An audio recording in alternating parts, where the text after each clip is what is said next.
Oke teman-teman, assalamualaikum warahmatullahi wabarakatuh. Kembali lagi bersama saya di channel DMNG.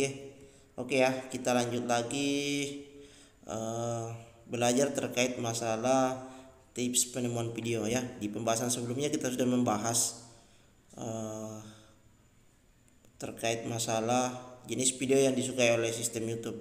Nah, kita sudah melewati itu. Kemudian kita lanjut ya di pembahasan kali ini itu tentang bagaimana sih cara YouTube merekomendasikan sebuah video ya. Jadi sebelum kita membahas ini kita harus memahami dulu teman-teman ya. Memahami dulu bahwa eh, rekomendasi video itu adalah dari YouTube ya. Dari YouTube di mana YouTube itu mengambil apa namanya metadata itu ke penonton eh, video kita ini video membahas tentang apa ya. Jadi kalau misalkan video kita itu membahas tentang tutorial ya pasti akan disodorkan ke penonton yang mencari tentang tutorial ya. Kalau konten kita itu membahas tentang game Mobile Legends misalkan, nah itu pasti akan disodorkan ke penonton yang sering menonton game Mobile Legends seperti itu. Jadi kenapa sering disampaikan sama youtuber-youtuber besar bahwa pentingnya membuat konten itu dengan satu niche ya, dengan satu pembahasan saja, jangan dicampur-campur karena tujuannya seperti itu teman-teman. Jadi YouTube itu uh, tidak tidak inilah apa namanya dengan gampang bisa merekomendasikan video kita karena jenis video kita itu jelas terarah. Ini mau disodorkan kemana itu jelas karena pembahasannya ya memang seputar cuma satu topik. Jadi YouTube dengan cepat bisa mengetahui tujuan kita membuat sebuah konten dan mau disodorkan kemana juga itu jelas ya seperti itu. Jadi ada 3 pembahasan di sini yaitu tipe video yang direkomendasikan sama YouTube itu yang pertama adalah video yang pernah disukai penonton sebelumnya. Dengan demikian, sistem dapat menampilkan video yang kemungkinan besar akan dinikmati penonton ya.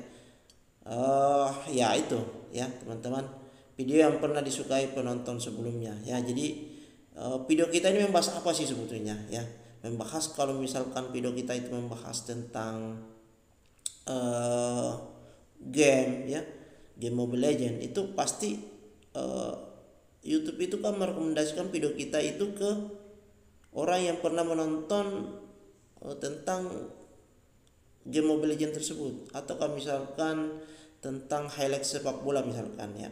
Orang yang pernah, kalau konten kita itu membahas tentang sepak bola ataupun highlight itu pasti akan disodorkan juga ke penonton yang pernah menonton seputar sepak bola. Jadi penonton itu dikasih pilihan lewat video kita juga ya. Jadi video kita direkomendasikan sesuai dengan konten kita. Jadi kalau konten kita membahas tentang sepak bola itu pasti akan disodorkan ke penonton yang suka menonton sepak bola seperti itu.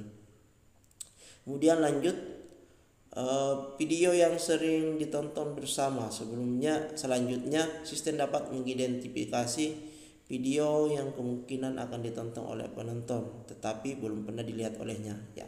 Sama juga dengan yang pembahasan yang pertama ya, kurang lebih hampir sama ya. Jadi video teman-teman kalau misalkan sering menonton lah ya, sering menonton tentang tutorial ya. Tutorial itu banyak channel ya. Yang pertama biasanya kalau tutorial itu kan ada banyak channel besar itu seperti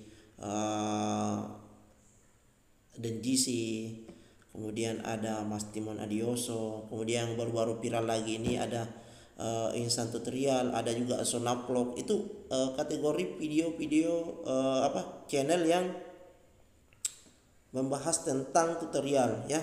Jadi kalau kita sering menonton video seperti itu ya, kalau teman-teman pembahasan videonya itu juga terkait seputar tutorial ya, itu pasti akan disodorkan juga tuh video teman-teman ke penonton yang sering menonton tentang tutorial tersebut ya.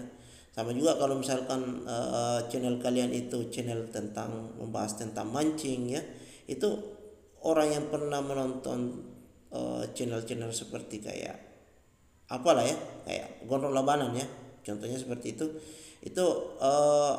video kalian kalau membahas tentang mancing itu akan disodorkan tuh ke penonton yang pernah menonton video dari Mas Gondrong Labanan seperti itu ya. Jadi disodorkan sebagai pilihan yang belum pernah dilihat oleh penonton tersebut ya. Kemudian seberapa banyak channel atau topik yang ditonton pengguna. Dengan demikian sistem dapat mengidentifikasi konten yang akan direkomendasikan kepada penonton.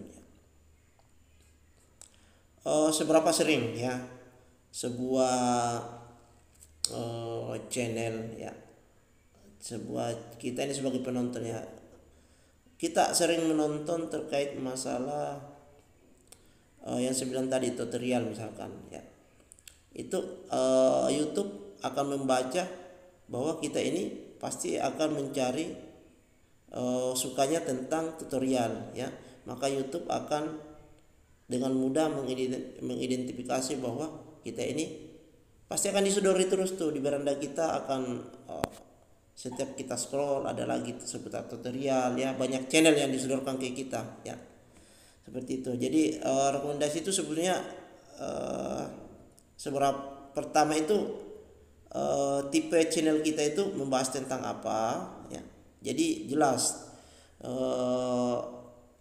penonton yang akan kita sajikan itu siapa. Jadi channel yang rekomendasi itu kalau kita sudah memahami nih channel kita sebagai misalkan ya, channel saya ini kan tutorial ya, pasti tujuan saya adalah orang yang mencari tutorial seputar YouTube ya.